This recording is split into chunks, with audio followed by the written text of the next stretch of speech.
Week 3 of our Halloween franchise reviews is here, and unlike the last 2 weeks that saw us return to old franchises, this week we see the beginning of a new franchise as we review X.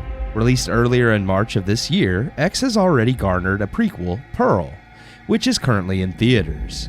Garnering praise from critics and audiences, X was popular enough to justify Pearl's release, with the sequel also in the works. So what is it about X that springboarded a successful horror franchise in such a short amount of time? Written and directed by Ti West, X is built upon the bones of classic horror films with its own flair mixed in.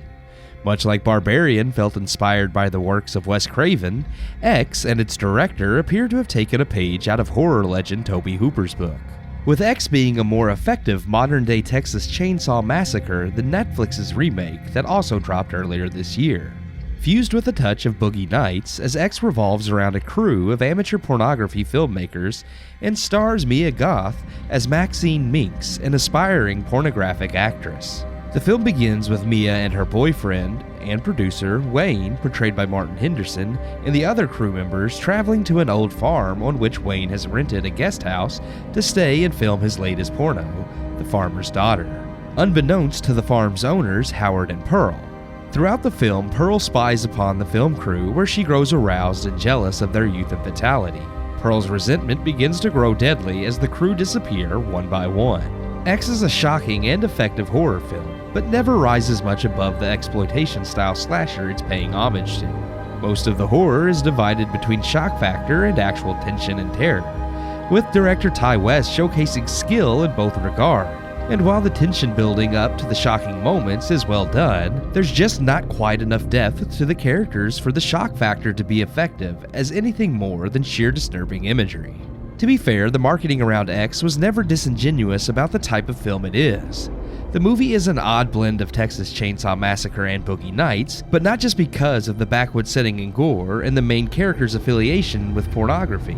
The characters are humorous, with banter and characteristics of the cast being reminiscent of Boogie Nights. Mixed with a common fear of being stranded in the backwoods while being picked off in grisly manner, X fully succeeds in being the type of horror film West wants it to be.